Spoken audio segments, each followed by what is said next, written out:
Olá, professor. Eu quero te fazer uma pergunta. Professor, você foi manipulado na universidade quando estava fazendo seu curso de História, ou de Geografia, ou de Filosofia, Antropologia, ou qualquer outras GIAs? Professor, responda com sinceridade. Você teve acesso a diversos pontos de vista diferentes? Você é a favor do debate na sala de aula? Então, professor, eu quero te fazer uma pergunta. Por que você é contra a escola sem partido? Você já leu o que se trata a escola sem partido? Ou você, professor, com todo respeito, é justamente aquilo que você condena? Um analfabeto funcional, ou seja, que lê e não entende. O Escola Sem Partido, professor, visa justamente combater o radicalismo político. Visa justamente não permitir que as nossas instituições formem militantes políticos de esquerda. Mas, enfim, deixe que o seu aluno possa decidir. Que ele possa ter as duas correntes, as três, que ele possa conhecer o universo de opiniões diferentes e não apenas o viés ideológico do seu partido político ou da sua formação. É necessário, é imperativo o debate na sala de aula. Não seja igual o governador do Maranhão, o Flávio Dino, que baixou um decreto proibindo escola sem partido. Isso é típico de ditaduras, típico de quem não aceita o contraditório, típico de quem não aceita o debate. É assim que os comunistas agem, só querem um ponto de vista. Por isso, professor, antes de seguir como gado atrás do berrante, aprenda primeiro a saber o que é o Escola Sem Partido. Vou trazer uma professora que viveu dentro dos sindicatos de professores, mas se libertou de toda essa filosofia macabra e que escraviza. Ela tem um recado muito importante para te dar, professor. Absurdos. Então, a minha intenção aqui não é denegrir trabalho de professor, de jeito nenhum, e muito menos de magoá-las, como elas já me... O fato é que há muitos anos eu comecei a fazer uma leitura do que os professores e gestores, de que eles estão aprisionados em ideologias que também lhes foram impostas. Leia-se imposta como a única visão que lhes foi ensinado. Tudo é questionado na educação, mas nesses anos todos eu jamais ouvi alguém ousar questionar os métodos de Paulo Freire.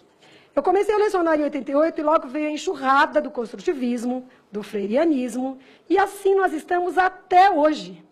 As coisas foram dando erradas, mas coloca-se a culpa em tudo, menos no método, menos no patrono.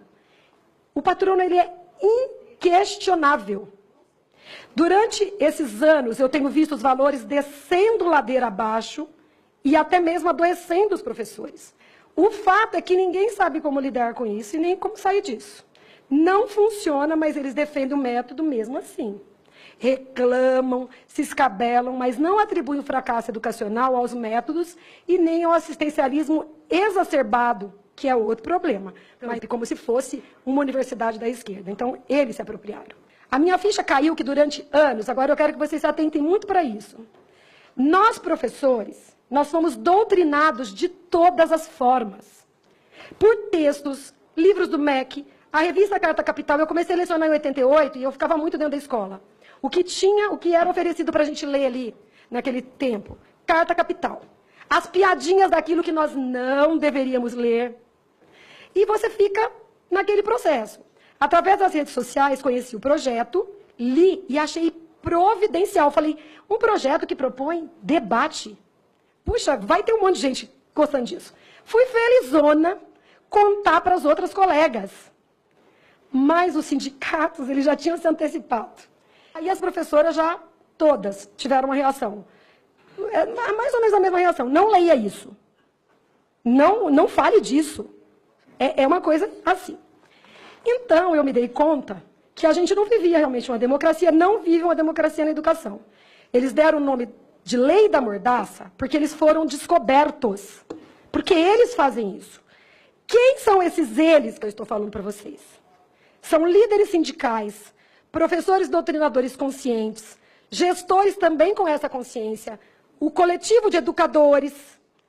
Não é um grupo tão grande, mas eles dominam todo o restante. Me desculpem minhas colegas que estejam me ouvindo, são dominadas por eles.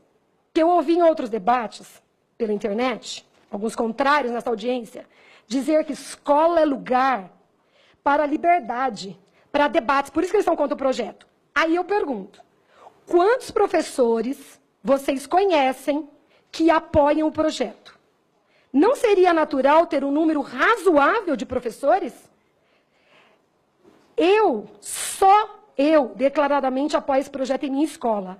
Isso lhes parece plural? Mas vejam, algumas verdades estão colocadas na educação e não há espaço para debates. Eu, como professora, recebi por WhatsApp um convite, claro, porque eu estava lá no grupo, não que eles queriam me convidar, para lá na Câmara de Campinas, lá no espaço do Salão Vermelho, num dia de sábado, para aberto ao público e debater sobre escola sem partido. E aí eu vi isso também anexado em todas as salas de professores. E eu convidei o pessoal do Escola Sem Partido. E aí aquilo foi um terror. Eles falaram claramente, saiam daqui. Vocês não foram convidados. Eu falei, eu fui convidada. Vocês vão sair, porque aqui é um espaço para, chamar os debatedores da Unicamp, falar contrário. Eu falei, mas naquele tempo que vocês abrem, para as pessoas perguntarem, a gente não pode. A maioria saiu e eu sou teimosa, fiquei e fiz um vídeo depois sobre isso. E é por isso que elas estão bravas, porque eu mostrei a plaquinha lá. Convite. Estava convite. Debate escola sem partido. Aquilo não era. Eles não debatem. Vejamos. Falar contra o capitalismo é o que se espera de um professor. Vocês têm que entender isso. Falar do aquecimento global é o que se espera de um professor. Ainda que um grupo fale que é uma farsa. Contar que tivemos uma ditadura sangrenta e omitir que talvez o golpe de 64 tenha nos livrado de uma ditadura muito pior, é o que se espera do professor. Conte, eu mesma fui ensinada, que tivemos uma ditadura sangrenta. Omita os que pensam de outra forma. Omitir os males do comunismo é o que se espera de um professor. Contar que o Gué foi um grande líder, ou Fidel, é o que se espera de um professor. Sinceros, toda a educação brasileira é de uma vertente só. Vocês podem querer ser politicamente correto aqui, mas ela pertence a uma vertente, ela está nas mãos da esquerda. Aí você pergunta, quem foi o responsável pelo aparelhamento da educação brasileira? É fácil descobrir. Foi um presidente que entrou através de fraude e que hoje tem raiva e ódio de Jair Messias Bolsonaro e de todo o seu povo, porque descobriram essa falácia, essa façanha, esse aparelhamento da educação brasileira. Sabe de quem eu estou falando? Ele mesmo, Fernando Henrique Cardoso, que através de Paulo Renato transformaram a educação brasileira pró-comunismo, transformaram a educação brasileira para pior. Hoje o nosso ranking é 86º, 86 de todas as educações a nível mundial. Esse Fernando Henrique, FHC, destruiu a nossa educação. Mas, conhecendo a verdade, segundo a Bíblia, e conhecereis a verdade vos libertará.